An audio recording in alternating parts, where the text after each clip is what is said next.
അസ്സലാമു അലൈക്കും വറഹ്മത്തുള്ളാഹി. ദഅവാനുഭവങ്ങൾ 20. മർക്കസുൽ ബിഷാറയിൽ നിന്നും പ്രചോദനം തന്നെ. മലപ്പുറം ജില്ലയിൽ കോട്ടക്കലിനടുത്ത് ചെറുകുന്നിലെ ഒരു മുസ്ലിം പുരോഹിതന്റെ മകനായി 1951 ജൂലൈ 15 കെ അലവി ജനിക്കുന്നു. 5ാം ക്ലാസ്സിൽ പഠിക്കുമ്പോൾ കോട്ടക്കൽ വെച്ച് ആദ്യമായി ഒരു തെരുവ് സുവിശേഷ യോഗത്തിൽ പങ്കെടുക്കുന്നു. അവിടെ വെച്ച് തമ്പിയുടെ ഹൃദയം എന്ന ചെറു പുസ്തകം ലഭിക്കുന്നു. അതിലെ കഥാസംഭാഷണം ഇഷ്ടപ്പെടുന്നു. ഖുർആനിലെ യേശുവിൽ നിന്ന് തികച്ചും വ്യത്യസ്തനാണ് പുസ്തകം പറയുന്ന യേശുവെന്ന് അന്ന് 10 വയസ്സു മാത്രമുള്ള അലവിക്ക് മനസ്സിലാകുന്നു. തമ്പിക്ക് പാപത്തിൽ നിന്ന് വിടുതൽ നൽകിയ യേശുവിനെ അദ്ദേഹം ഇഷ്ടപ്പെടാൻ തുടങ്ങുന്നു. പുസ്തകം വായിച്ച ശേഷം തൻ്റെ പാപത്തെക്കുറിച്ച് വേവലാതിയിലായ അലവി പുസ്തകത്തിൽ പറഞ്ഞ കറസ്പോണ്ടൻസ് കോഴ്സിൽ ചേരുന്നു. കോഴ്സ് പുസ്തകങ്ങൾ പോസ്റ്റ്മാൻ അലവിയുടെ അമ്മാവൻ്റെ പക്കൽ കൊടുക്കുന്നു. അമ്മാവൻ പിതാവിനെയും മറ്റ് അമ്മാവന്മാരെയും കാണിക്കുന്നു. പിറ്റേന്ന് സ്കൂൾ വിട്ടു വന്ന അലവിയെ പിതാവ് തൂണിൽ കെട്ടി അടിക്കുന്നു. അടുത്ത ദിവസം രാവിലെ ഇനിമേലിൽ ഇത്തരം പുസ്തകങ്ങൾ വായിക്കരുതെന്നും അവ വായിച്ചാൽ നാം ക്രിസ്ത്യാനികളായി പോകുമെന്നും സ്നേഹത്തോടെ ഉപദേശിക്കുന്നു. വായന നിർത്തിയെങ്കിലും അലവിയുടെ മനസ്സ് പാപത്തെക്കുറിച്ച ചിന്തയാൽ അശാന്തമാകുന്നു. ഖുർആനിലെ ഈസാ നബിയെക്കുറിച്ച് തൻ്റെ അറബി അധ്യാപകനായ യൂസുഫ് മൗലവിയുടെ സഹായത്തോടെ അലവി പഠിക്കാൻ തുടങ്ങുന്നു. മുഹമ്മദ് നബിയേക്കാൾ പ്രധാനി ഈസാ നബിയാണെന്ന് ഖുർആനിൽ നിന്ന് അലവി മനസ്സിലാക്കുന്നു. ഈസാ നബിയുടെ അതുല്യമായ ജനനത്തെയും അത്ഭുത പ്രവർത്തനങ്ങളെയും കുറിച്ച് സൂറത്ത് ആൽ ഇംറാനിലെ 45 മുതൽ 50 വരെയുള്ള വചനങ്ങളിൽ പറഞ്ഞ കാര്യങ്ങൾ ആ 10 വയസ്സുകാരനെ ചിന്തിപ്പിക്കുന്നു. സൂറത്തുൽ മാഇദയിലെ 46-ാം വചനത്തിൽ തൗറാത്തിനെയും ഇഞ്ചീലിനെയും കുറിച്ച് മാർഗദർശനവും പ്രകാശവും ഉണ്ടെന്ന് പറഞ്ഞത് അദ്ദേഹത്തിന് വെളിച്ചമേകുന്നു. യൂനുസിലെ 94-ാം വചനത്തിൽ താങ്കൾ സംശയത്തിലാണെങ്കിൽ മുൻ വേദക്കാരോട് ചോദിക്കുകയെന്ന മുഹമ്മദ് നബിയോടുള്ള ഖുർആനിൻ്റെ കൽപ്പന അദ്ദേഹത്തിന് മാർഗദർശനമായി തീരുന്നു. ഖുർആനിൻ്റെ നിർദ്ദേശം പാലിച്ചുകൊണ്ട് ക്രിസ്ത്യാനികളോട് ചോദിച്ചു പഠിക്കാൻ ആ 10 വയസ്സുകാരൻ തീരുമാനിക്കുന്നു. വീടിനടുത്തുള്ള ക്രിസ്ത്യൻ മിഷൻ ഹോസ്പിറ്റലിൽ രഹസ്യമായി പോയി അവിടുത്തെ മിഷണറിയെ കാണുന്നു. അദ്ദേഹം ലൈബ്രറിയിൽ കൊണ്ടുപോയി പുസ്തകങ്ങൾ വായിക്കാൻ തുടങ്ങുന്നു. സൺഡേ സ്കൂളിൽ പോകാൻ നിർദ്ദേശിക്കുന്നു. സ്കൂളിൽ പോകാൻ തുടങ്ങുന്നു. അതിനാവശ്യമായ ചിലവ് മിഷണറി വഹിക്കുന്നു. ഇതറിഞ്ഞ പിതാവ് ക്രൂരമായി മർദ്ദിക്കുന്നു. കെട്ടിയിട്ടടിക്കുന്നു. ചങ്ങലയിൽ ബന്ധിക്കുന്നു. നിലത്ത് വലിച്ചടക്കുന്നു. പച്ചമുളക് അരച്ച് കണ്ണിൽ തേക്കുന്നു. ആ 12 വയസ്സുകാരൻ്റെ കയ്യിലുണ്ടായിരുന്ന ക്രിസ്ത്യൻ പുസ്തകങ്ങളെല്ലാം കത്തിച്ചു കളയുന്നു. എന്നിട്ടും അദ്ദേഹത്തെ പിന്തിരിപ്പിക്കാൻ കഴിഞ്ഞില്ല. പാപബോധത്താൽ വലഞ്ഞ ആ 12കാരൻ യേശുവിനെ തൻ്റെ രക്ഷകനായി മനസ്സിൽ സ്വീകരിച്ചു കഴിഞ്ഞിരുന്നു. വീട്ടിൽ നിൽക്കാൻ കഴിയില്ലെന്നായപ്പോൾ അലവി നാട് വിടുന്നു. മൈസൂരിലും കോഴിക്കോട്ടുമായി പല ജോലികളും ചെയ്ത് ജീവിക്കുന്നു. അസുഖമായപ്പോൾ മിഷണറിയുടെ സഹായത്തോടെ വെല്ലൂർ ക്രിസ്ത്യൻ കോളേജ് ഹോസ്പിറ്റലിൽ ചികിത്സിക്കുന്നു. മൈസൂരിലെ ഇന്ത്യ എവരി ഹോം ക്രൂസൈഡിനോടൊപ്പം 3 മാസം പ്രവർത്തിക്കുന്നു. ഗുണ്ടൽപേട്ടിലെ ക്രിസ്ത്യൻ പാസ്റ്ററോടൊപ്പം 4 മാസത്തോളം ജീവിച്ചു പഠിക്കുന്നു. ഇന്ത്യ ഇവാഞ്ചലിക്കൽ ലൂതറൻ ചർച്ചിൻ്റെ ബുക്ക് മൊബൈൽ പ്രോജക്റ്റിൽ ചേർന്ന് 1 വർഷം ദക്ഷിണേന്ത്യയിലെ വിവിധ സ്ഥലങ്ങളിൽ ക്രിസ്ത്യൻ പുസ്തകങ്ങൾ വിതരണം ചെയ്യുന്നു. നാഗർകോവിലിലെ കോൺകോഡിയ ബൈബിൾ സെമിനാരിയിൽ ചേർന്ന് 1 വർഷം ബൈബിൾ പഠനം നടത്തുന്നു. അവിടെ വെച്ച് ഖുർആനിലെ യേശുവിൻ്റെ പാപമില്ലായ്മയെയും മറ്റു പ്രവാചകന്മാരുടെ പാപത്തെയും കുറിച്ച് കൂടുതൽ ബോധ്യപ്പെടുന്നു. 1970 ജൂലൈ 19 അലവിക്ക് 18 വയസ്സ് പൂർത്തിയായപ്പോൾ ജ്ഞാനസ്നാനം ചെയ്ത് തൻ്റെ പാപങ്ങൾ ഏറ്റുപറഞ്ഞ് പൂർണ്ണമായി ക്രിസ്തുവിൽ സമർപ്പിക്കുന്നു. തൻ്റെ മുഴുവൻ പാപങ്ങളും കഴുകപ്പെട്ടതായി തോന്നുന്നു. ഓപ്പറേഷൻ മൊബൈലൈസേഷൻ എന്ന ഗ്രൂപ്പിനോടൊപ്പം ചേർന്ന് 2 വർഷം ഇന്ത്യയുടെ വിവിധ ഭാഗങ്ങളിൽ സുവിശേഷ പ്രസംഗങ്ങളിലും പ്രവർത്തനങ്ങളിലും മുഴുകുന്നു. വീണ്ടും കോൺകോഡിയ ബൈബിൾ സെമിനാരിയിൽ ചേർന്ന് പഠിക്കുകയും 1975 ദൈവശാസ്ത്ര പഠനം പൂർത്തീകരിക്കുകയും ചെയ്യുന്നു. ക്രിസ്തു മത പഠനത്തിൻ്റെ ഭാഗമായി പുസ്തകങ്ങൾ ശേഖരിക്കുകയും വായിക്കുകയും ചെയ്തുകൊണ്ടിരുന്ന സന്ദർഭത്തിൽ വായിച്ച ഒരു അന്വേഷണത്തിൻ്റെ അന്ത്യം എന്ന പുസ്തകത്തിൻ്റെ സംക്ഷിപ്തമാണിത്. 1980കളിൽ മലബാറിലെ തെരുവോരങ്ങളിലും കലാലയ പരിസരങ്ങളിലും വ്യാപകമായി വിതരണം ചെയ്യപ്പെട്ടിരുന്ന മർക്കസുൽ ബിഷാറയുടെ ലഘുലേഖകളിൽ നൽകിയിരുന്ന വിലാസത്തിൽ കൂടുതൽ പഠിക്കാനായി ബന്ധപ്പെടുന്നവർക്ക് ആദ്യമായി അയച്ചു കൊടുക്കുന്നത് ഈ പുസ്തകമാണ്. അറബി അടക്കമുള്ള ലോകഭാഷകളിലേക്ക് വിവർത്തനം ചെയ്യപ്പെട്ട ഏറ്റവും അധികം വായിക്കപ്പെട്ട ബിഷാറ പുസ്തകമായി പരിചയപ്പെടുത്തപ്പെടുന്ന അതിൻ്റെ സ്ഥാപകനായ റവറൻ കെ അലവിയുടെ ജീവചരിത്രം. ഡിറ്റക്റ്റീവ് നോവലുകളുടെ വായനയിലൂടെ പരന്ന വായനയിലേക്ക് കടന്ന എനിക്ക് ഇത് വായിച്ചപ്പോൾ കോട്ടയം പുഷ്പനാഥ്, അഗത ക്രിസ്തി തുടങ്ങിയ കഥയെഴുത്തുകാരുടെ പാഠവും പോലും ഇല്ലാതെ തയ്യാറാക്കിയ കഥയായി മാത്രമേ അനുഭവപ്പെട്ടുള്ളൂ. ഖുർആൻ പരിഭാഷകൾ വ്യാപകമല്ലാതിരുന്ന കാലത്ത് ഈസാ നബിയുടെ അതുല്യമായ ജനനത്തെയും അത്ഭുത പ്രവർത്തനങ്ങളെയും കുറിച്ചും തൗറാത്തിൻ്റെയും ഇഞ്ചീലിൻ്റെയും വിശ്വാസ്യതയെക്കുറിച്ചും ഖുർആനിൽ പറഞ്ഞത് മനസ്സിലാക്കി അറബി അറിയാത്തൊരു 10 വയസ്സുകാരൻ ക്രിസ്തുമതത്തിലേക്ക് ആകർഷിക്കപ്പെട്ടുവെന്ന വർത്തമാനം. താങ്കൾ സംശയത്തിലാണെങ്കിൽ മുൻ വേദക്കാരോട് ചോദിക്കുകയെന്ന മുഹമ്മദ് നബി സല്ലല്ലാഹു അലൈഹി വസല്ലമയോടുള്ള ഖുർആനിന്റെ കൽപ്പനയിൽ നിന്ന് പ്രചോദനം ഉൾക്കൊണ്ട് 5ാം ക്ലാസ്സിൽ പഠിക്കുമ്പോൾ തന്നെ സംശയങ്ങൾ ചോദിക്കാനായി മിഷനറിയെ തെരഞ്ഞുപോയയാളുടെ സത്യസന്ധത. കെട്ടിയിട്ടടിക്കുക, ചങ്ങലയിൽ ബന്ധിക്കുക, നിലത്ത് വലിച്ചിഴക്കുക, പച്ചമുളക് അരച്ച് കണ്ണിൽ തേക്കുക എന്നീ പിതാവിന്റെ ക്രൂരമായ മർദ്ദനങ്ങളെക്കുറിച്ച് നിറം പിടിപ്പിച്ച കഥകൾ ഒന്നും വിശ്വസനീയമായി തോന്നിയില്ല. 1978 റവറന്റ് KK അലവി എഴുതിയ ജീവചരിത്രത്തിൽ അവിശ്വസനീയമായി തോന്നിയ കാര്യങ്ങളിൽ ഏറ്റവും പ്രധാനപ്പെട്ടത് തമ്പിയുടെ ഹൃദയം എന്ന പുസ്തകം ഒരു മുസ്ലിം ചെറുപ്പക്കാരനെ ക്രിസ്തുമതത്തിലേക്ക് ആകർഷിച്ചുവെന്ന കഥയായിരുന്നു. ഒരു അന്വേഷണത്തിന്റെ അന്ത്യം വായിച്ചപ്പോൾ തന്നെ അലവി അച്ഛനെ ക്രിസ്തുമാർഗത്തിലേക്ക് ആകർഷിച്ച ആ ചെറിയ പുസ്തകം വായിക്കണമെന്ന് തീരുമാനിച്ചു. ഉടനെ തന്നെ അത് സംഘടിപ്പിച്ച് വായിച്ചു. ആത്മീയത എന്തെന്നറിയാത്ത ഏതോ ആദിവാസികളെ ലക്ഷ്യമാക്കി എഴുതിയതാണ് ആ പുസ്തകമെന്നാണ് തോന്നിയത്. 32 പേജുകളുള്ള ആ കൊച്ചു പുസ്തകത്തിൽ എന്തെങ്കിലും ആകർഷകമായ ആശയമുള്ളതായി 3ാം ക്ലാസ് വരെയെങ്കിലും മദ്രസയിൽ പഠിച്ച ഒരു മുസ്ലിമിനും അനുഭവപ്പെടുകയില്ലെന്ന് വായിച്ചപ്പോൾ മനസ്സിലായി. ആ പുസ്തകം വായിച്ചുണ്ടായ പാപബോധത്തിൽ നിന്ന് ഒരു മുസ്ലിം ബാലന് ക്രിസ്തുമതം സ്വീകരിക്കുവാനുള്ള പ്രചോദനമുണ്ടാകുമെന്ന് അത് എത്ര തവണ വായിച്ചാലും ആർക്കും തോന്നുകയില്ല. അത് വായിച്ച ആരെങ്കിലും ക്രിസ്തുമതം സ്വീകരിച്ചിട്ടുണ്ടെങ്കിൽ ഒന്നുകിൽ അയാൾക്ക് ഇസ്ലാമിനെയോ അതിലെ പാപപരിഹാര തത്വത്തെയും കുറിച്ച് യാതൊന്നും അറിയില്ല, അല്ലെങ്കിൽ ഈ കഥ ബോധപൂർവം പടച്ചുണ്ടാക്കിയതാണ് എന്നായിരുന്നു ആദ്യത്തെ ആത്മഗതം. 1980 മുതൽ ഏകദേശം 2 പതിറ്റാണ്ടുകൾ മർക്കസുൽ ബിഷാറയുടെ കൊയ്ത്തുകാലമായിരുന്നുവെന്നാണ് അതിന്റെ വക്താക്കൾ അവകാശപ്പെടുന്നത്. കേരളത്തിലുള്ള 90 ലക്ഷത്തോളം വീടുകളിൽ 6.5 ലക്ഷത്തോളം ആളുകൾ ബിഷാറയുമായി ബന്ധപ്പെട്ടുവെന്ന് മുസ്ലിങ്ങളെ സുവിശേഷവൽക്കരിക്കുന്നതിനായുള്ള സഹായം അഭ്യർത്ഥിച്ചുകൊണ്ട് പാശ്ചാത്യ നാടുകളിലേക്ക് റവറന്റ് അലവി എഴുതിയ അഭ്യർത്ഥനയിൽ പറയുന്നുണ്ട്. ഓരോ ദിവസവും കേരളത്തിന്റെ വിവിധ ഭാഗങ്ങളിലെ മുസ്ലിങ്ങളിൽ നിന്ന് ക്രിസ്തുമതത്തെക്കുറിച്ച് പഠിക്കാൻ ആഗ്രഹം പ്രകടിപ്പിച്ചുകൊണ്ടുള്ള 3000-ഓളം കത്തുകൾ തങ്ങൾക്ക് ലഭിച്ചുകൊണ്ടിരിക്കുന്നുവെന്നും ഇങ്ങനെ കത്തെഴുതുന്നവരിൽ 25,000-ഓളം പേർ ശരിക്കും സത്യാന്വേഷികളായിരുന്നുവെന്നും അവരിൽ നിന്ന് 1000 ക്രിസ്തുമതം സ്വീകരിച്ചിട്ടുണ്ടെന്നും കൂടി പ്രസ്തുത എഴുത്തിലുണ്ട്. മുസ്ലിങ്ങളായ പോസ്റ്റ്മാൻമാരെ കൊണ്ടും പോസ്റ്റ് മാസ്റ്റർമാരെ കൊണ്ടും ഇസ്ലാമിനെ വിമർശിച്ചുകൊണ്ടും ക്രിസ്തുമതമാണ് സത്യമെന്ന് സ്ഥാപിച്ചുകൊണ്ടുമുള്ള പുസ്തകങ്ങൾ ഗ്രാമാന്തരങ്ങളിൽ വിതരണം ചെയ്യിക്കുവാൻ കഴിഞ്ഞുവെന്നത് വലിയൊരു നേട്ടമായി എടുത്തു പറയുന്നതിൽ നിന്ന് മുസ്ലിങ്ങളെ വെറുക്കുകയും പരിഹസിക്കുകയും ചെയ്യുന്നതിൽ റവറിന്റെ ഉണ്ടാകുന്ന ആത്മരതിയെക്കുറിച്ച് മനസ്സിലാകുന്നുണ്ട്. ബിഷാറയുടെ പ്രവർത്തനങ്ങളുടെ ഫലം കണ്ട് മുസ്ലിങ്ങൾ കോപം കൊണ്ട് പല്ലുകടിച്ചുവെന്നും ബിഷാറയെ തകർക്കാൻ ശ്രമിച്ചുവെന്നും ഇപ്പോഴും ശ്രമിച്ചുകൊണ്ടിരിക്കുന്നുവെന്നും ക്രിസ്തുമതം സ്വീകരിക്കുന്നവർ ജീവിക്കുന്നത് ഭീഷണിയുടെ നിഴലിലാണെന്നും അവർ കൊല്ലപ്പെടാൻ വരെ സാധ്യതയുണ്ടെന്നും അതിനാൽ പാശ്ചാത്യ നാടുകളിലെ ക്രിസ്ത്യാനികൾ സഹായിക്കണമേ എന്നുമാണ് 2017 എഴുതിയ അഭ്യർത്ഥനയിലുള്ളത്.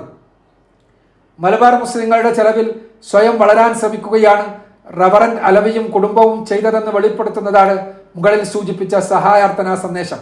താൻ പറയുന്നതെല്ലാം ശരിയാണെങ്കിൽ ബിഷാറയിലൂടെ ക്രിസ്തുമതം സ്വീകരിച്ച ആയിരക്കണക്കിന് ആളുകളിൽ എത്ര പേരെയാണ് മുസ്ലിങ്ങൾ അപായപ്പെടുത്തുകയും കൊല്ലാൻ ശ്രമിക്കുകയും ചെയ്തതെന്ന് വ്യക്തമാക്കുവാൻ അദ്ദേഹം തയ്യാറാവേണ്ടതാണ്. അങ്ങനെ എന്തെങ്കിലും ഉണ്ടായിട്ടുണ്ടെങ്കിൽ അതുമായി ബന്ധപ്പെട്ട കേസുകൾ കേരളത്തിലെ പോലീസ് സ്റ്റേഷനുകളിൽ രജിസ്റ്റർ ചെയ്തിട്ടുണ്ടാവണം. അങ്ങനെ എത്ര കേസുകളുണ്ടെന്നും അവയിൽ എത്രയെണ്ണം വിധിയായി എന്നും എത്ര പേർ ശിക്ഷിക്കപ്പെട്ടുവെന്നും കൂടി അദ്ദേഹം വ്യക്തമാക്കേണ്ടതാണ്.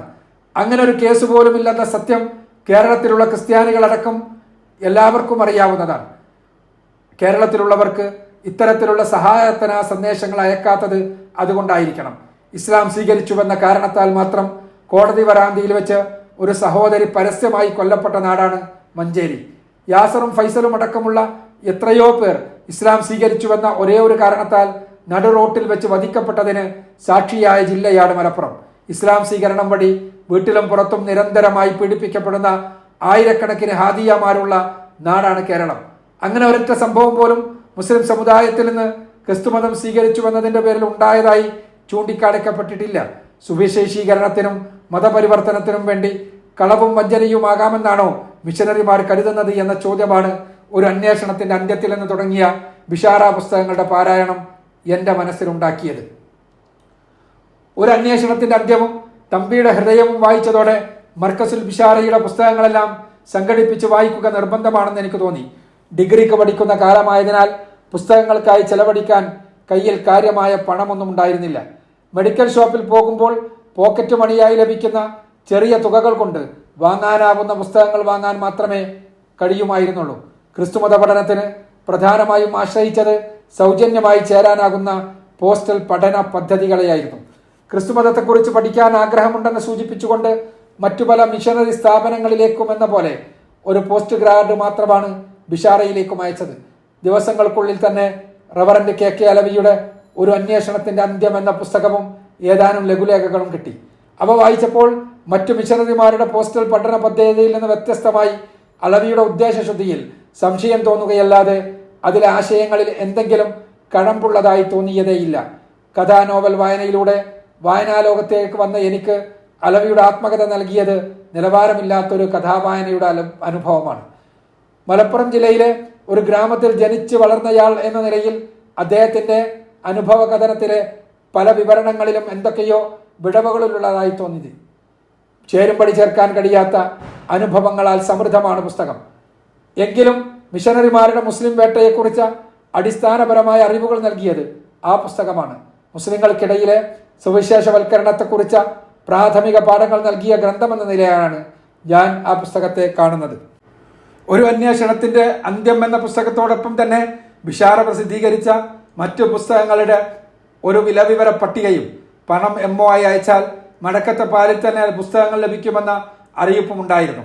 എല്ലാം പെട്ടെന്ന് തന്നെ വായിക്കണമെന്ന ആഗ്രഹമുണ്ടായിരുന്നുവെങ്കിലും ബിഷാറയുടെ പുസ്തകങ്ങളൊന്നും പണം കൊടുത്ത് വാങ്ങേണ്ടതില്ലെന്ന് ആദ്യമേ തീരുമാനിച്ചതിനാൽ MO അയച്ചില്ല. പകരം അന്ന് 15 പൈസ മാത്രം വിലയുള്ള ഏതാനും പോസ്റ്റ് കാർഡുകൾ വാങ്ങി. അന്വേഷണത്തിന്റെ അന്ത്യം വായിച്ചു കഴിഞ്ഞതായി അറിയിക്കുകയും ചില സംശയങ്ങൾ ചോദിക്കുകയും ചെയ്തുകൊണ്ട് അടുത്ത കാർഡ് എഴുതി. പുസ്തകങ്ങളുടെ ലിസ്റ്റിലുള്ള ഞാൻ വായിക്കാൻ ആഗ്രഹിച്ച പുസ്തകങ്ങൾ തന്നെയാണ് മടക്കത്തെ പാലിൽ ലഭിച്ചത്. അതൊരു പതിവായി തീർന്നു. അയച്ചു കിട്ടിയ പുസ്തകം വായിക്കുക, അതിലുള്ള സംശയങ്ങൾ എഴുതുക, അടുത്തതായി വായിക്കേണ്ട പുസ്തകം ഏതാണെന്ന് തീരുമാനിക്കുക, അതിനനുസരിച്ചുള്ള ചോദ്യങ്ങൾ ഉണ്ടാക്കുക. വായിച്ച പുസ്തകത്തിലെ സംശയങ്ങളും അടുത്തതായി വായിക്കണമെന്ന് ആഗ്രഹിച്ച പുസ്തകത്തിന് വേണ്ടിയുള്ള ചോദ്യങ്ങളും ഉൾക്കൊള്ളിച്ചുകൊണ്ട് കാർഡ് അയക്കുക. അപ്പോൾ വായിക്കാൻ ആഗ്രഹിച്ച പുസ്തകങ്ങൾ തന്നെ മടക്കത്തെ പാലിൽ വരും. മർക്കസുൽ ബിഷാറ പുറത്തിറക്കിയ മുഴുവൻ പുസ്തകങ്ങളും അങ്ങനെ ഏതാനും കാർഡുകൾ മാത്രം ചെലവഴിച്ച് എൻ്റെ അലമാരയിലെത്തി. പുസ്തകങ്ങൾ ആഗ്രഹിച്ചുകൊണ്ടുള്ള എഴുത്തുകളിൽ എവിടെയും കള്ളം പറയാതിരിക്കാൻ പ്രത്യേകം ശ്രദ്ധിച്ചിരുന്നു. എല്ലാ സത്യങ്ങളും എല്ലായ്പ്പോഴും തുറന്നു പറയണമെന്നില്ല. എന്നാൽ ഒരു കാരണവശാലും കളവ് പറഞ്ഞുകൂടാ എന്ന ഇസ്ലാമിക പാഠം മദ്രസയിൽ നിന്ന് തന്നെ പഠിച്ചിരുന്നതിനാൽ കള്ളമോ വഞ്ചനയോ ഉപയോഗിച്ച് ഒരു പുസ്തകം പോലും വാങ്ങരുതെന്ന് നിർബന്ധമുണ്ടായിരുന്നു. ആ നിർബന്ധം പാലിച്ചുകൊണ്ട് തന്നെ ബിഷാറ പ്രസിദ്ധീകരിച്ച മുഴുവൻ പുസ്തകങ്ങളും സൗജന്യമായി അലമാരയിൽ എത്തിക്കുവാൻ അള്ളാഹു എന്നെ അനുഗ്രഹിച്ചു. ക്രൈസ്തവ ലോകത്തിൽ നിന്നുണ്ടായ ഒരുവിധം എല്ലാ ഇസ്ലാം വിമർശന ഗ്രന്ഥങ്ങളും മലയാളത്തിലേക്ക് പരിഭാഷപ്പെടുത്തി ബിഷാറ പ്രസിദ്ധീകരിച്ചിട്ടുണ്ട്. CG Pfander, reverend doctor Clair Tisdall, Josh McDowell, John Gilchrist, Abdul Hadi, Iskandar Jadeed, Faris al Khairawi, Abdul Masih, Sultan Muhammad, ലിയനക്സ് ടെസ്റ്റ്, William Mark, LV Miller, reverend L. Bevans Jones എന്നിവരുടെ പരിഭാഷകളും റവറന്റ് KK അലവിയുടെ ഏതാനും മൗലിക കൃതികളുമാണ് ബിഷാറയുടേതായി പ്രസിദ്ധീകരിക്കപ്പെട്ടിരിക്കുന്നത്. CG ഫാണ്ടറുടെ മീസാനുൽ ഹഖ്, അബ്ദുൽ ഫാദിയുടെ ഖുർആൻ തെറ്റുകൾക്ക് അതീതമാണോ എന്നീ പുസ്തകങ്ങളിലുള്ള വാദങ്ങളുടെ തനിയാവർത്തനം മാത്രമാണ് മറ്റുള്ള കൃതികളിലെല്ലാം. Bishara പ്രസിദ്ധീകരണങ്ങൾ പരസ്പരം നിഷേധിക്കുന്നവയാണെന്ന് അവ സൂക്ഷ്മമായി വായിച്ചാൽ ആർക്കും മനസ്സിലാവും. ത്രിത്വവും യേശുവിന്റെ ദൈവത്വവും ആദിപാപവും കുരിശുമരണവും ബൈബിൾ പുസ്തകങ്ങളുടെ ദൈവനിവേശനവുമെല്ലാം ഖുർആാനും നബിവചനങ്ങളും അംഗീകരിക്കുന്നുണ്ടെന്ന് ഒരു വശത്ത് സ്ഥാപിക്കുക. അബദ്ധങ്ങളാൽ നിറഞ്ഞതാണ് ഖുർആാനെന്നും അധാർമിക ജീവിതം നയിച്ചയാളാണ് മുഹമ്മദ് നബി സല്ലല്ലാഹു അലൈഹി വസല്ലമ എന്നും അതിനാൽ ഇസ്ലാമിക പ്രമാണങ്ങൾ തെളിവിന് കൊള്ളരുതാത്തതാണെന്നും മറുവശത്ത് സമർത്ഥിക്കുക. ഇങ്ങനെ വൈരുദ്ധ്യാധിഷ്ഠിതമാണ് തങ്ങൾ പുറത്തിറക്കുന്ന പുസ്തകങ്ങളിലൂടെ പ്രസരിപ്പിക്കപ്പെടുന്ന ആശയങ്ങളെന്ന് മനസ്സിലാക്കുവാനുള്ള വിവേകം പോലും മുസ്ലിങ്ങളിൽ അപകർഷതാബോധം വളർത്തുകയും അങ്ങനെ മെല്ലെ മെല്ലെ ക്രിസ്തുമതത്തിലേക്ക് ജ്ഞാനസ്നാനപ്പെടുത്തുകയും ചെയ്യാനുള്ള കുതന്ത്രങ്ങൾ മെനയുന്നതിനിടക്ക് മിഷനറിമാർക്ക് നഷ്ടപ്പെട്ടുപോയി. പുസ്തകങ്ങൾ വായിച്ചു കഴിഞ്ഞപ്പോൾ അലവിയെ പരിചയപ്പെടുകയും ബിഷാറ സന്ദർശിക്കുകയും ചെയ്യണമെന്ന ആഗ്രഹമുണ്ടായി. ബസ്സിൽ മഞ്ചേരിയിലെത്തിയ ശേഷം ഓട്ടോറിക്ഷയിൽ ബിഷാറയിലെത്തി. നഗരമധ്യത്തിൽ തന്നെയുള്ള 88 സെന്റ് ഭൂമിയിൽ മുസ്ലിങ്ങളെ മാത്രം ലക്ഷ്യമാക്കിക്കൊണ്ട് എല്ലാവിധ സൗകര്യങ്ങളോടും കൂടി പ്രവർത്തിക്കുന്ന സുവിശേഷ കേന്ദ്രമാണ് മർക്കസുൽ ബിഷാറ. മലബാറിനെ സുവിശേഷീകരിക്കുവാൻ മലബാറിൽ നിന്ന് തന്നെ സാക്ഷികളെ എഴുന്നേൽപ്പിക്കുക, മുസ്ലിങ്ങൾക്കിടയിൽ പ്രവർത്തിക്കാനായി പ്രത്യേകം പരിശീലനം നൽകി മിഷനറിമാരെ മുസ്ലിം ഭൂരിപക്ഷമുള്ള സ്ഥലങ്ങളിലേക്ക് പറഞ്ഞേക്കുക എന്നീ ലക്ഷ്യത്തോടെ പ്രവർത്തിക്കുന്നുവെന്ന് പരസ്യമായി പ്രഖ്യാപിക്കുന്ന ഒരു സ്ഥാപനം മുസ്ലിങ്ങളുടെ ജില്ലയെന്ന് അറിയപ്പെടുന്ന മലപ്പുറത്തിന്റെ തിരുനെറ്റിയിൽ തന്നെ ഉയർന്നു നിൽക്കുന്നത് നൂറ്റാണ്ടുകളായി കാത്തു സൂക്ഷിക്കുന്ന മലബാറിന്റെ ബഹുസ്വരതയെയും സഹിഷ്ണുതയെയുമാണ് അടയാളപ്പെടുത്തുന്നതെന്ന് തോന്നി. റിസപ്ഷനിലെത്തി ഫാദറിനെ കാണണമെന്നും സംസാരിക്കണമെന്നും ആഗ്രഹം പ്രകടിപ്പിച്ചപ്പോൾ അവിടെയുണ്ടായിരുന്ന പെൺകുട്ടിക്ക് സന്തോഷമായി. ഫാദറിനെ വിളിക്കാനെന്ന രൂപത്തിൽ അവർ അകത്തേക്ക് പോയി. ഒഴിവ് സമയമായതിനാൽ അവിടെ സ്റ്റാഫ് കുറവായിരുന്നു. റിസപ്ഷനിസ്റ്റ് അകത്തേക്ക് പോയ സന്ദർഭത്തിൽ അതിനടുത്ത വലിയൊരു ഹാൾ എൻ്റെ ശ്രദ്ധയിൽപ്പെട്ടു. കുറേയേറെ കസാരകളും മേശകളും. അടുത്തു തന്നെ കാർഡുകളിലും ഇൻഡൽറ്റുകളിലും കവറുകളിലുമായി വന്ന കത്തുകൾ കൂമ്പാരമായി വെച്ചിരിക്കുന്നു. റിസപ്ഷനിസ്റ്റ് തിരിച്ചെത്തിയപ്പോൾ ഹാളിനെ കുറിച്ച് ചോദിച്ചറിഞ്ഞു. ദിവസേന വന്നുകൊണ്ടിരിക്കുന്ന കത്തുകൾക്ക് മറുപടി എഴുതാൻ വേണ്ടിയുള്ളതാണ് അതെന്ന് മനസ്സിലായി. കേരളത്തിന്റെ വിവിധ ഭാഗങ്ങളിലുള്ള മുസ്ലിങ്ങൾ എഴുതുന്ന കത്തുകൾക്കും സംശയങ്ങൾക്കും മറുപടി നൽകി അവരിൽ സംശയങ്ങൾ ഉണ്ടാക്കാനും അവരെ ക്രൈസ്തവവൽക്കരിക്കുവാനും വേണ്ടിയുള്ള ശാസ്ത്രീയമായ സംവിധാനങ്ങൾ. സത്യസന്ധമായ രീതിയിൽ ഇസ്ലാമിനെ പരിചയപ്പെടുത്താനായി ഇത്രയും സൗകര്യങ്ങളുള്ള ഒരു സ്ഥാപനം ഉണ്ടായിരുന്നെങ്കിൽ എന്ന ആത്മാർത്ഥമായ ആഗ്രഹം മനസ്സിൽ മുളപൊട്ടിയത് പല മിഷനറി സ്ഥാപനങ്ങളിലുമുള്ള ഇത്തരം സംവിധാനങ്ങൾ കണ്ടപ്പോഴാണ്. ഫാദർ തിരക്കിലാണെന്നും താങ്കളോട് സംസാരിക്കാനായി ഫാദറിന്റെ ഭാര്യ വരുന്നുണ്ടെന്നുമാണ് റിസപ്ഷനിസ്റ്റ് പറഞ്ഞത്. എന്നെ സ്വീകരണ മുറിയിലേക്ക് അവർ ആനയിച്ചു. ഭംഗിയായി ചിട്ടപ്പെടുത്തിയ സ്വീകരണ മുറി. മിനിറ്റുകൾ കഴിഞ്ഞപ്പോൾ ഒരു യുവതി അവിടെ എത്തി. ഫാദറിന്റെ ഭാര്യയാണെന്ന് പരിചയപ്പെടുത്തി. പേര് ജാസ്മിൻ, കാശ്മീരിയാണ്. പ്രപിതാവ് ഇസ്ലാം ഉപേക്ഷിച്ച് ക്രിസ്തുമതം സ്വീകരിച്ചതാണ്. ഒഴുക്കുള്ള ഇംഗ്ലീഷ് സംസാരം. അവരോടൊപ്പം 2 പുരുഷന്മാർ കൂടി ഉണ്ടായിരുന്നു. അവരുമായി ദീർഘനേരം സംസാരിച്ചു. ക്രിസ്തുമതത്തെക്കുറിച്ച് എൻ്റെ സംശയങ്ങൾക്ക് മറുപടി പറയുക എന്നതിനേക്കാൾ ക്രിസ്തുമതം സ്വീകരിച്ചാലുണ്ടാവുന്ന അനുഗ്രഹങ്ങളെക്കുറിച്ചാണ് അവർ പറഞ്ഞുകൊണ്ടിരുന്നത്. ഒരു യുവാവിനോട് എങ്ങനെ സംസാരിക്കണമെന്ന് പരിശീലനം ലഭിച്ചതുപോലെയുള്ള വർത്തമാനം. സംഭാഷണം അവസാനിപ്പിച്ചപ്പോൾ ഫാദറിനെ കണ്ട ശേഷം പോകാമെന്ന് പറഞ്ഞു. കെ അലവി എത്തി. ഒരു മുസ്ലിം പണ്ഡിതന്റെ അതേ രൂപം, നീണ്ട താടി. കൂടുതലൊന്നും സംസാരിച്ചില്ല. ജാസ്മിൻ സംസാരിച്ചില്ലേ എന്ന് ചോദിച്ചു. അതേ എന്ന് തലയാട്ടി. പരിചയപ്പെടുത്തി. കൂടുതൽ പഠിക്കാൻ എന്നെ ഉപദേശിച്ചു. ഏത് രൂപത്തിലുമുള്ള സഹായം വേണമെങ്കിലും ചെയ്യാമെന്ന് പറഞ്ഞുകൊണ്ടാണ് അദ്ദേഹം യാത്ര അയച്ചത്. മർക്കസുൽ ബിഷാറയിൽ നിന്ന് തിരിച്ചു വരുമ്പോൾ ഓട്ടോറിക്ഷ ഡ്രൈവർ പറഞ്ഞപ്പോഴാണ് മുസ്ലിങ്ങൾക്കിടയിൽ പ്രവർത്തിക്കുന്നതിനായി മഞ്ചേരിയിൽ തന്നെ മറ്റൊരു ക്രൈസ്തവ സ്ഥാപനം കൂടിയുണ്ടെന്ന് അറിയാൻ കഴിഞ്ഞത്. അവിടേക്ക് കൂടി പോകാൻ തീരുമാനിച്ചു. അങ്ങനെയാണ് പാസ്റ്റർ അബ്ദുൽ ഹക്കിന്റെ നൂറുൽ ആലം മിനിസ്ട്രിയിൽ എത്തുന്നത്. ബിഷാറയുടെ അത്ര സംവിധാനങ്ങളൊന്നുമില്ലെങ്കിലും നിരവധി പുസ്തകങ്ങൾ നൂറുൽ ആലം മിനിസ്ട്രിയും പ്രസിദ്ധീകരിച്ചിട്ടുണ്ട്. അതിലേറ്റവും വലിയ പുസ്തകം ജി നെഹൽസ് എഴുതിയ ക്രിസ്ത്യാനികൾ മുസ്ലിങ്ങളോട് ചോദിക്കുന്നു ആണ്.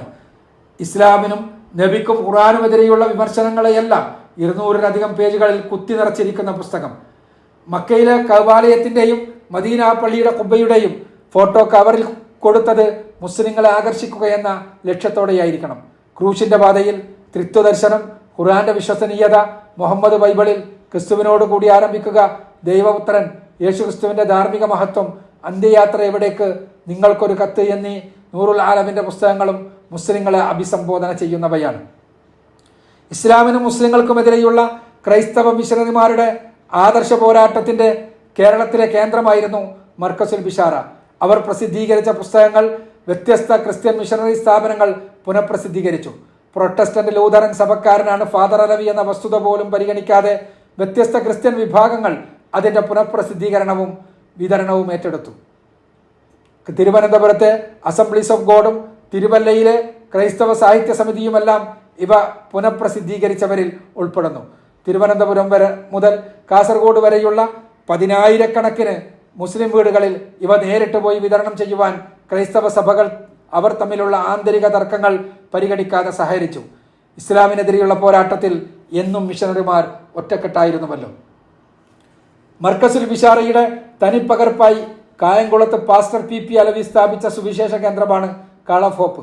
കെ അലവിയുടെ ക്രിസ്തുമത സ്വീകരണത്തിന് ശേഷം അദ്ദേഹത്തിന്റെയും മറ്റു മിഷണറിമാരുടെയും പ്രചോദനത്തിൽ നിന്നാണ് പി അലവി ജ്ഞാനസ്നാനപ്പെട്ടതെന്നാണ് അവരെ പരിചയപ്പെടുത്തുന്ന ഒരു ഇംഗ്ലീഷ് ഡോക്യുമെന്ററിയിൽ പറയുന്നത്. മർക്കസുൽ ബിഷാറ പ്രസിദ്ധീകരിച്ച പുസ്തകങ്ങൾ പുനഃപ്രസിദ്ധീകരിക്കുകയും തെക്കൻ കേരളത്തിലെ മുസ്ലിങ്ങൾക്കിടയിൽ വിതരണം ചെയ്യുകയും മാത്രമാണ് കായംകുളത്ത് നടക്കുന്നത്. PP അലവിയുടെ മാമോദീസ ചരിത്രം പോലും പുസ്തകരൂപത്തിൽ പ്രസിദ്ധീകരിച്ചിട്ടില്ലെന്നാണ് അറിവ്. ജർമ്മനിയിലെ സ്റ്റാറ്റ്ഗാർട്ട് കേന്ദ്രമായി പ്രവർത്തിക്കുന്ന കോൾ ഓഫ് ഹോപ്പ് എന്ന സംഘടനയുടെ ഭാഗമായാണ് PP അലവിയുടെ സ്ഥാപനം പ്രവർത്തിക്കുന്നത്. മുസ്ലിങ്ങൾക്കിടയിൽ സുവിശേഷം എത്തിക്കുക എന്ന ലക്ഷ്യത്തോടെ 1887 ഏതാനും ജർമ്മൻകാർ ചേർന്ന് ഫലസ്തീനിലെ മൗണ്ട് കാർമലിൽ സ്ഥാപിക്കുകയും മധ്യപൗരസ്ത്യ ദേശത്തും ആഫ്രിക്കയിലും ഏഷ്യയിലും യൂറോപ്പിലുമായി 27 രാജ്യങ്ങളിലെ മുസ്ലിങ്ങൾക്കിടയിൽ ജർമ്മനി കേന്ദ്രമാക്കി ഇപ്പോൾ പ്രവർത്തിക്കുകയും ചെയ്യുന്ന സംഘടനയാണ് കാൾ ഓഫ് ഹോപ്പ്. അവരാണ് PP അലവിക്ക് പ്രവർത്തിക്കാനാവശ്യമായ സാമ്പത്തിക സഹായങ്ങൾ നൽകുന്നതെന്ന് അവരുടെ വെബ്സൈറ്റിൽ നിന്ന് മനസ്സിലാകും.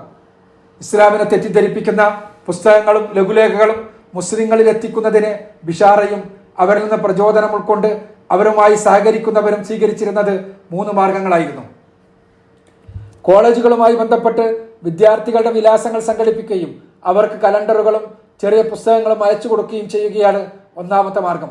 പുസ്തകം വായിച്ച ശേഷം താല്പര്യത്തോടെ ബന്ധപ്പെടുന്നവർക്ക് അവരുടെ ആവശ്യപ്രകാരമുള്ള പുസ്തകങ്ങൾ ക്രമമായി അയച്ചു കൊടുക്കുകയും അവരുടെ സംശയങ്ങൾക്ക് മറുപടി എഴുതുകയും ചെയ്യാൻ ബിഷാറയുടെ ഓഫീസിൽ സംവിധാനങ്ങൾ ഉണ്ടായിരുന്നു. ഭവന സന്ദർശനങ്ങളിലൂടെ മുതിർന്ന സ്ത്രീ പുരുഷന്മാരുമായി സൗഹൃദഭാവത്തിൽ സംസാരിക്കുകയും അവിടെ ലഘുലേഖകൾ നൽകുകയും ചെയ്യുകയാണ് രണ്ടാമത്തെ മാർഗം. ലഘുലേഖയുടെ അടിയിൽ താല്പര്യമുള്ളവർക്ക് ബന്ധപ്പെടാനുള്ള മേൽവിലാസം ഉണ്ടായിരിക്കും.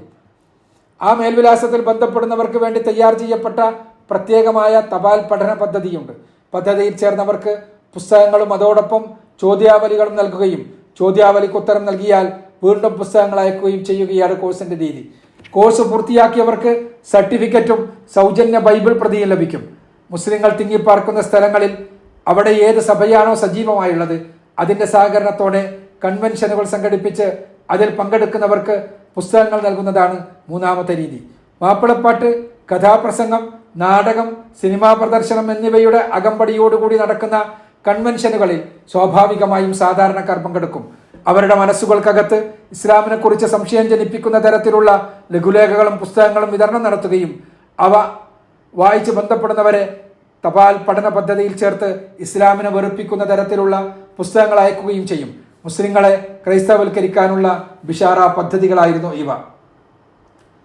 പുസ്തകങ്ങളിലൂടെയും മറ്റും ബന്ധം സ്ഥാപിക്കുന്നവരെ പ്രാദേശികമായി വിളിച്ചു ചേർക്കുന്ന അന്വേഷക സമ്മേളനങ്ങളായിരുന്നു ബിഷാറയുടെ പ്രധാനപ്പെട്ട മറ്റൊരു പ്രവർത്തനം. അത്തരക്കാരിലൂടെ മുസ്ലിങ്ങൾക്കിടയിലേക്ക് പ്രവർത്തനങ്ങൾ വ്യാപിപ്പിക്കുവാനും അവരിലും അവരെ ബന്ധപ്പെടുന്നവരിലും സംശയങ്ങൾ ഉണ്ടാക്കുവാനുമായി സജ്ജമാക്കുന്നതാണ് ഇത്തരം സമ്മേളനങ്ങൾ.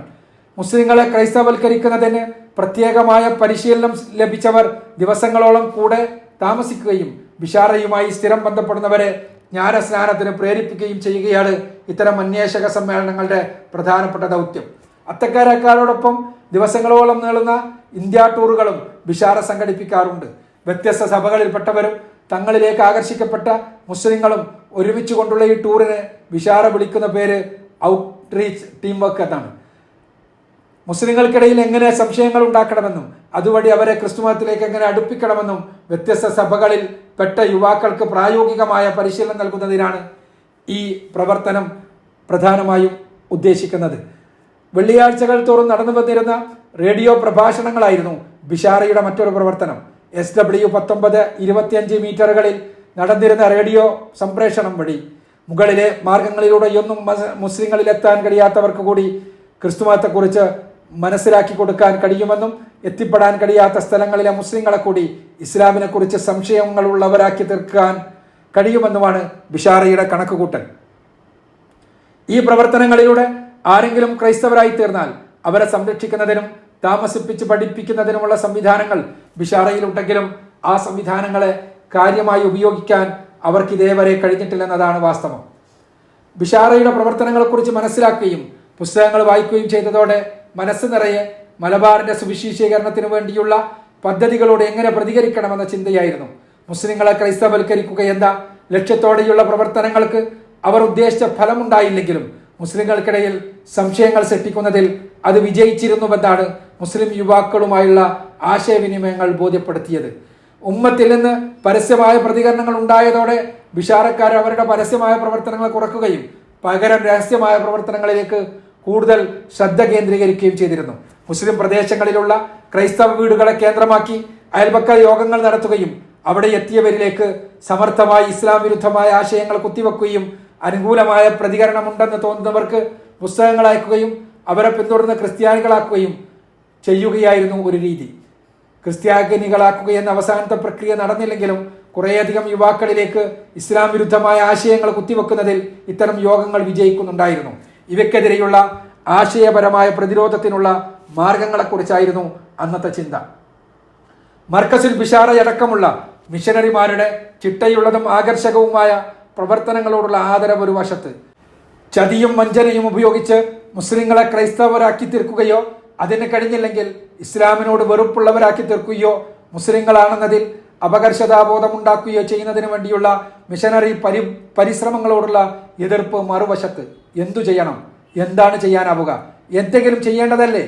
എങ്ങനെ ചെയ്യണം? സൗണ്ട് ഓഫ് ട്രൂത്തും നിച്ച് ഓഫ് ട്രൂത്തും ഒരുമിച്ച് പ്രവർത്തിക്കാൻ ആരംഭിച്ച കാലം മുതൽ തന്നെ മനസ്സിൽ ഉയർന്നുകൊണ്ടിരുന്ന ചോദ്യങ്ങളാണിവ. മക്തി തങ്ങളുടെ പുസ്തകങ്ങളുടെ പാരായണം ഈ ചോദ്യങ്ങളെ കൂടുതൽ തീവ്രമാക്കി. കഠോര കുഠാരത്തിന്റെ പീഡികയിൽ എഴുതിയ തങ്ങളുടെ വാക്കുകൾ മനസ്സിൽ വലിയൊരു അമ്പ് പോലെ തറച്ചു. ഇങ്ങനെ ഈ പ്രവൃത്തിയെ അഥവാ മിഷനറി പ്രവർത്തനത്തെ ഒരു തൊഴിലാക്കി നിശ്ചയിച്ച് അതിനുവേണ്ടി അനേകം പണം ചെലവഴിച്ചും നാനാ അധ്വാനങ്ങളും കഷ്ടനഷ്ടങ്ങളും സഹിച്ചും പലയിടങ്ങളിലായി പോയി ഉപദേശിക്കുന്നു എന്നു തന്നെയല്ല, ശാസ്ത്രങ്ങളും വേദങ്ങളും വായിച്ചു അതിൻ്റെ താരതമ്യങ്ങൾ അതിൻ്റെ ശക്തി പോലെ അറിഞ്ഞു പല പുസ്തകങ്ങൾ ചമച്ചുവിറ്റും പാഠശാലകൾ വെച്ചു പഠിപ്പിച്ചും വരുന്നു. ഇങ്ങനെ തങ്ങളുടെ വേദപ്രചരണത്തിനായി പണം കൊണ്ടും ദേഹം കൊണ്ടും ഒരുക്കമായിരിക്കുന്നത് അവർക്കുള്ള അവകാശമാണെന്നും ഉത്തമക്രിയ എന്നും വിചാരിക്കേണ്ടതാകുന്നു.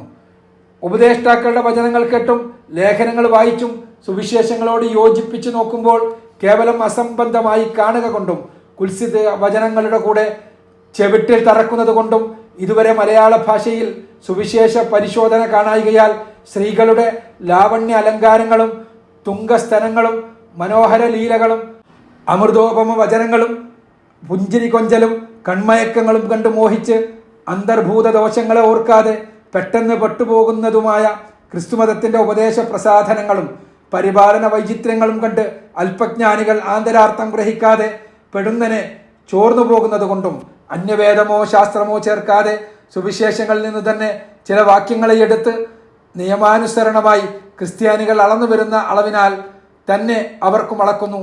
ദൈവം തുണക്കട്ടെ. ആമീൻ. മക്തി തങ്ങളുടെ സമ്പൂർണ്ണ കൃതികൾ പുറങ്ങൾ 30 മുതൽ 33 വരെ.